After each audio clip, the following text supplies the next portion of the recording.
श्री सत्यनारायण भगवान का व्रत करने वाले पूर्णिमा व संक्रांति के दिन प्रातः अथवा सायंकाल को स्नान आदि से निवृत्त होकर पूजा आसन पे बैठकर श्रद्धापूर्वक श्री गणेश, गौरी, वरुण, विष्णु आदि सब देवताओं का ध्यान करके पूजन करें और संकल्प करें कि मैं सत्यनारायण स्वामी का पूजन तथा कथा श्रवण सदैव करूँगा।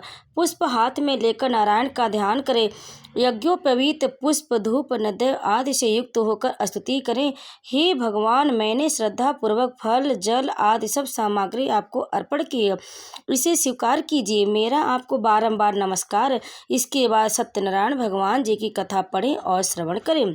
तो भक्तों, आइए सुनते हैं श्री सत्यनारायण भगवान की संपूर्ण व्रत कथा, जिसके सुनने से अन्न धन की प्राप्ति होती है। यह बहुत ही शक्तिशाली कथा, जिसके सुनने मात्र से ही समस्त मनोकामनाएं पूर्ण होती है। तो ध्यान पूर्वक इस कथा का अंत तक श्रवण जरूर कीजिएगा और हमारे चैनल को सब्सक्राइब करिएगा और कमेंट में सत्यनारायण भगवान की जय अवश्य लिखिएगा।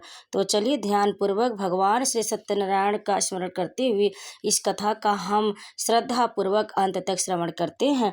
एक समय नैशिम रण तीर्थ में शौनक आदि 88,000 ऋषियों ने श्री सूत जी से पूछा, हे प्रभु, इस कलयुग में वेद विद्या रहित मनुष्यों को प्रभु भक्ति किस प्रकार मिलेगी तथा उनका उद्धार कैसे होगा? इसलिए हे मुनि, कोई ऐसा तप कहिए जिससे थोड़े समय में पुण्य प्राप्त हुए तथा मनोवांछित फल मिले। वह कथा सुनने की हमारी इच्छा है। सर्वशास्त्र ज्ञाता श्री सूत जी बोले, हे वैष्णव में पूज्य, आप सबने प्राणियों के हित की बात पूछी। अब मैं उस श्रेष्ठ व्रत को आप लोगों से कहूँगा जिस व्रत को नारद जी ने लक्ष्मी नारायण से पूछा था और लक्ष्मीपति ने मुनि श्रेष्ठ नारद जी से कहा था। सो ध्यान से सुनो। एक समय योगी राज नारद जी दूसरों के हित की इच्छा से अनेकों लोकों में घूमते हुए मृत्यु लोक में आ पहुँचे। यहाँ अनेक योनियों में जन्मे हुए प्राय सभी मनुष्यों को अपने कर्मों द्वारा अनेकों दुखों से पीड़ित देखकर सोचा, किस यत्न के करने से निश्चय ही प्राणियों के दुखों का नाश हो सकेगा। ऐसा मन में सोचकर विष्णु लोक को गए। वहाँ श्वेत वर्ण और 4 भुजाओं वाले देवों के इस नारायण को देखकर, जिनके हाथ में शंख, चक्र, गदा और पद्म थे तथा वरमाला पहने हुए थे, स्तुति करने लगे, हे भगवान, आप अत्यंत शक्ति से संपन्न, मन तथा बाड़ी भी आपको नहीं पा सकती। आपका आदि मध्य अंत नहीं है। निर्गुण स्वरूप सृष्टि के आदिभूत व भक्तों के दुखों को नष्ट करने वाले हो, आपको नमस्कार है। नारद जी की इस प्रकार की स्तुति सुनकर विष्णु भगवान बोले, हे मुनि श्रेष्ठ, आपके मन में क्या है? आपका किस काम के लिए आगमन हुआ? निसंकोच कहे। तब नारद मुनि बोले, मृत्यु लोक में सब मनुष्यों को अनेक योनियों में पैदा हुए अपने अपने कर्मों के द्वारा अनेक प्रकार के दुखों से दुखी हो रहे। हे नाथ, मुझ पर दया रखते हो तो बताइए कि उन मनुष्यों के सब दुख थोड़े से ही प्रयत्न से कैसे दूर हो सकेंगे? श्री भगवान जी बोले, हे नारद, मनुष्यों की भलाई के लिए तुमने बहुत अच्छी बात पूछी है। जिस काम के करने से मनुष्य मोह से छूट जाता है वह मैं कहता हूँ, सुनो। बहुत पुण्य देने वाला स्वर्ग तथा मृत्यु लोक दोनों में दुर्लभ एक उत्तम व्रत है। आज मैंने प्रेम वश होकर तुमसे कहता हूँ, सत्यनारायण का यह व्रत अच्छी तरह विधि पूर्वक करके मनुष्य आयु पर्यंत यहाँ सुख भोग कर मरने पर मोक्ष को प्राप्त होता। श्री भगवान के वचन सुनकर नारद मुनि बोले कि उस उत्तम व्रत का क्या फल है, क्या विधान है और किसने यह व्रत किया था और किस दिन यह व्रत करना चाहिए?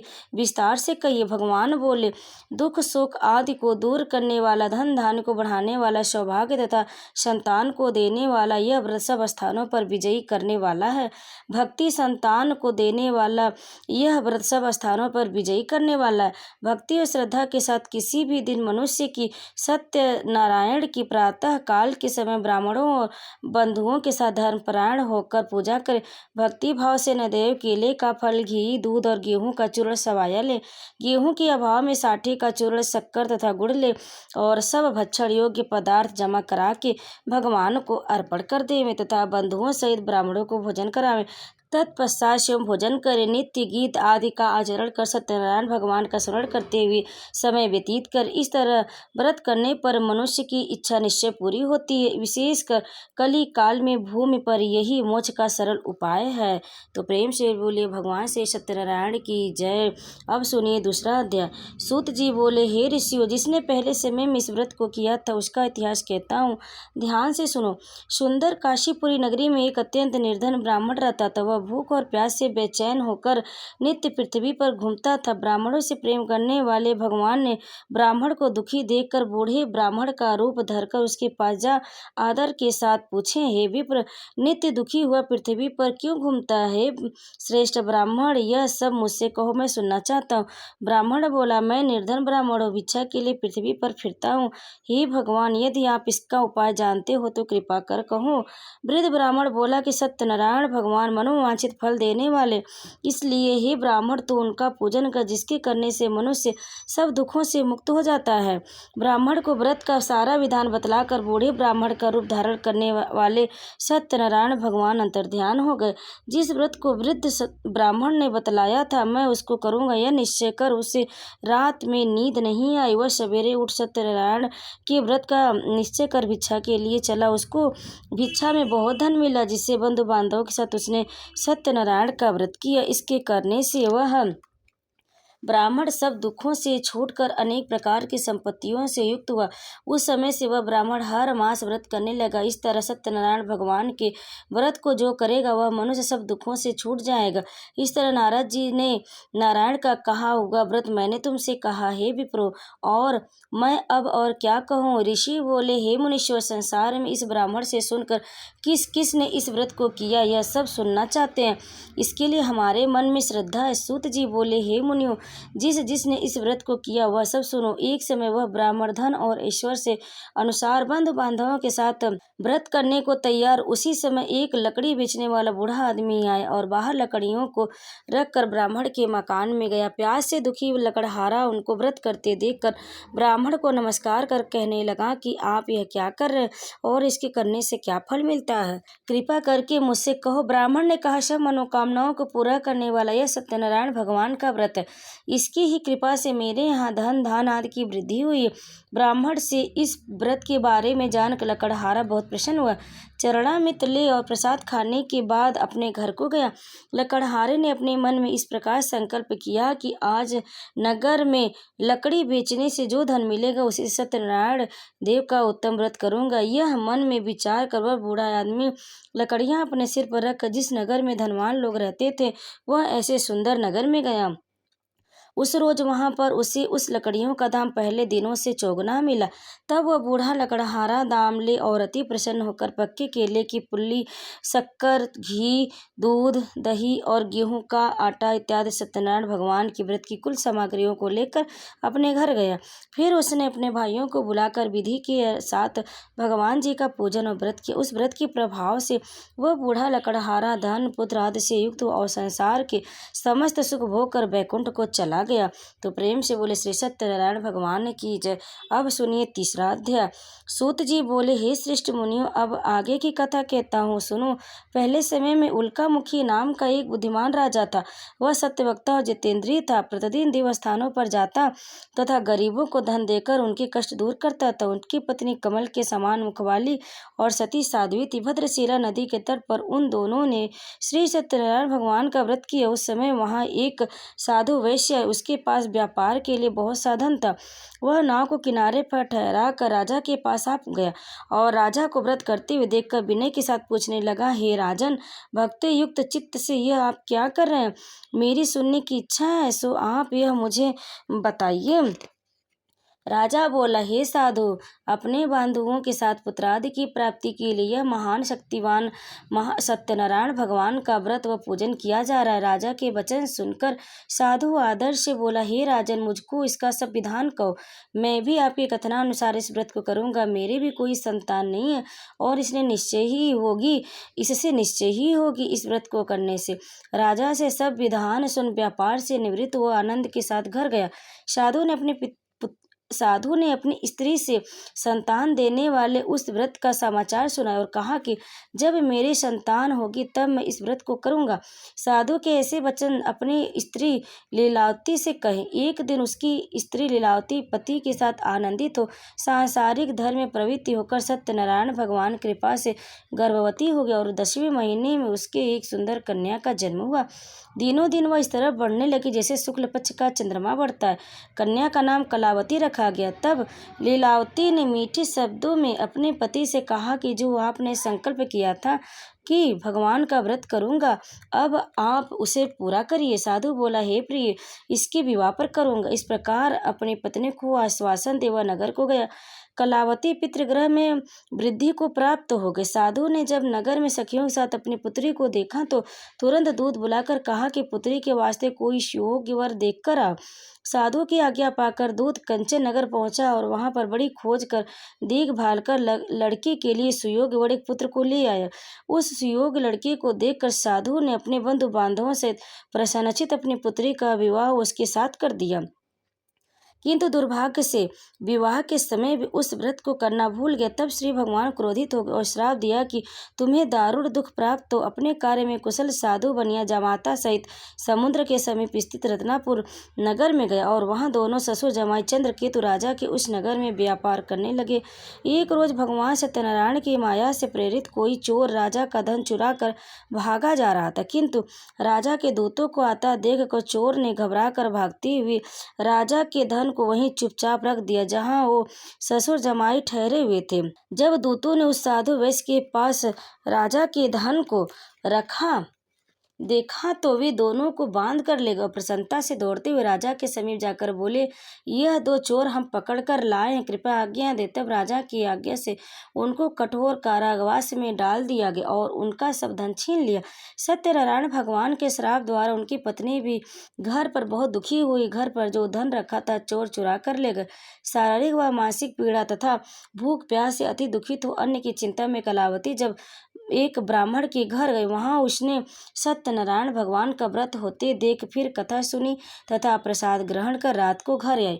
माता ने कलावती से पूछा, हे पुत्री, अब तक कहाँ थी और तेरे मन में क्या है? कलावती बोली, हे माता, एक ब्राह्मण के घर श्री सत्यनारायण भगवान का व्रत देखा। कन्या के वचन सुनकर लीलावती भगवान की पूजन की तैयारी करने लगी। लीलावती ने परिवार और बंधुओं से श्री सत्यनारायण भगवान का पूजन किया और वह मांगा कि मेरे पति और दामाद शीघ्र आ जाएं। साथ ही प्रार्थना की कि हम सबका अपराध क्षमा करें। सत्यनारायण भगवान इस व्रत से संतुष्ट हो गए और राजा चंद्रकेतु को स्वप्न में दर्शन देकर कहा, हे राजन, दोनों वैश्यों को प्रातः ही छोड़ दो और उनका सब धन जो तुमने ग्रहण किया दे दो, नहीं तो मैं तेरा धन राज पुत्र आदि सब नष्ट कर दूंगा। राजा के ऐसे वचन कहकर भगवान अंतर्ध्यान हो गए। प्रातःकाल राजा चंद्रकेतु ने सभा में अपना स्वप्न सुनाया। फिर दोनों बड़े पुत्रों को कैद से मुक्त कर सभा में बुलाया। दोनों ने ही आते ही राजा को नमस्कार किया। राजा मीठे वचनों में बोला, हे महानुभाव, भावी वस्त ऐसा कठिन दुख तुम्हें प्राप्त हुआ, अब तुम्हें कोई भय नहीं। ऐसा कहकर राजा ने उनको नए वस्त्र आभूषण पहनाए तथा उनका जितना धन लिया था उसे दोगुना धन देकर आदर सहित विदा किया। दोनों वैश्य अपने घर को चल दिए। तो प्रेम से बोले, श्री सत्यनारायण भगवान की जय। अब सुनिए चौथा अध्याय। सूत जी बोले, वैश्य ने मंगलाचार करके यात्रा आरंभ की और अपने नगर को चला। उनके थोड़ी दूर निकलने पर दंडी वेशधारी सत्यनारायण ने उनसे पूछा, हे साधु, तेरी नाव में क्या है? अभिमानी वणिक हंसता हुआ बोला, हे दंडी, क्यों पूछते हो? क्या धन लेने की इच्छा है? मेरी नाव में तो बेर और पत्ते भरे हैं। वैश्य का कठोर वचन सुनकर भगवान ने कहा, तुम्हारा वचन सत्य हो। दंडी ऐसा कहकर वहां से दूर चले गए और कुछ दूर जाकर समुद्र के किनारे बैठ गए। दंडी के जाने पर वैश्य ने नित्य क्रिया करने के बाद नाव को ऊंची उठी देखकर अचंभा किया और नाव में बेल पत्रे आदि देखकर मूर्छित हो जमीन पर गिर पड़ा। फिर मूर्छा खुलने पर अत्यंत शोक प्रकट करने लगा। तब उसका दामाद बोला कि आप शोक न करें, यह दंडी का श्राप, हमें उनकी शरण में चलना चाहिए, तभी हमारी मनोकामना पूरी होगी। दामाद के वचन सुन साधु वणिक दंडी के पास पहुंचा और अत्यंत भक्तिभाव से नमस्कार करके बोला, हे भगवान, आपकी माया से मोहित ब्रह्मा आदि भी आपके रूप को नहीं जानते, तब मैं अज्ञानी कैसे जान सकता हूँ? आप प्रसन्न हुए, मैं सामर्थ्य के अनुसार आपकी पूजा करूँगा। मेरी रक्षा करो और पहले के समान नौका में धन भर दो। उसके भक्ति युक्त वचन सुनकर भगवान प्रसन्न, उसकी इच्छा अनुसार वर देकर अंतर्ध्यान हो गए। तब उन्होंने नाव पर आकर देखा कि नाव धन से परिपूर्ण है। फिर वह भगवान सत्यनारायण का पूजन कर साथियों सहित अपने नगर को चला। जब अपने नगर के निकट पहुंचा तब दूत को घर भेजा दूत ने साधु के घर जाकर उसकी स्त्री को नमस्कार कर कहा कि साधु अपने दामाद सहित इस नगर के समीप आ गए। ऐसा वचन सुन साधु की स्त्री ने बड़े हर्ष के साथ सत्यदेव का पूजन कर स्त्री पुत्री से कहा, मैं अपने पति के दर्शन को जाती हूँ, तो कार्य पूर्ण कर शीघ्र आना। माता के ऐसे वचन सुनकर कलावती प्रसाद छोड़कर पति के पास गई। प्रसाद की अवज्ञा के कारण सत्यदेव ने रुष्ट हो गए, उसके पति को नाव सहित पानी में डुबो दिया। कलावती अपने पति को न देखकर रोती हुई जमीन पर गिर गई। इस तरह नौका को डूबा हुआ तथा कन्या को रोता देखकर साधु दुखित हो बोला, हे प्रभु, मुझसे तथा मेरे परिवार से जो भूल हुई है उसे क्षमा करो। उसके दीन वचन सुनकर सत्यदेव प्रसन्न हो गए और आकाशवाणी हुई कि साधु, तेरी कन्या मेरे प्रसाद को छोड़कर इसलिए इसका पति अदृश्य हो गया।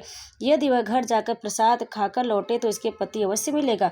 ऐसी आकाशवाणी सुनकर कलावती ने घर पहुंचकर प्रसाद खाया, फिर आकर पति के दर्शन किए। तत्पश्चात साधु ने बंधु बांधवों सहित सत्यदेव का विधि पूर्वक पूजन किया। उस दिन से वह प्रत्येक पूर्णिमा को सत्यनारायण भगवान का पूजन एवं कथा करने लगे।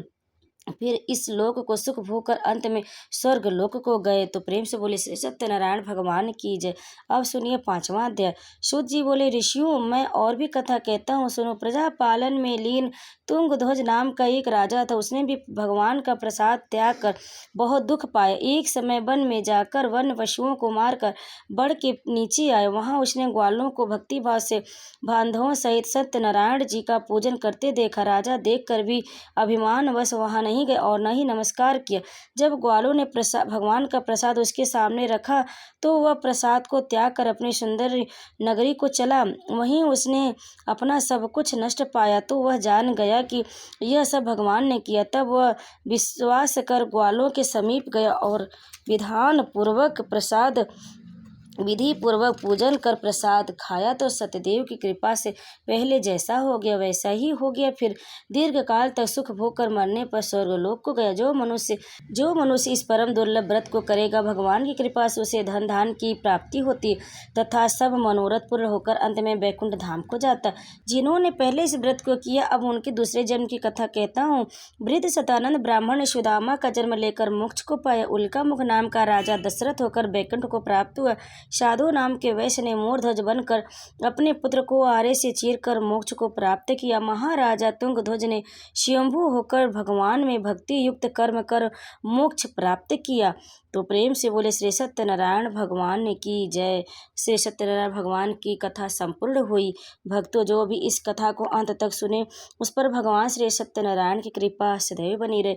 जो भी इस कथा को सुने सुनाए उसकी समस्त मनोकामना पूर्ण हो, उस पर भगवान श्री सत्यनारायण की कृपा सदैव बनी रहे, उसका घर अन्न धन से भरा रहे। तो भक्तों, प्रेम से बोले श्री सत्यनारायण भगवान की जय।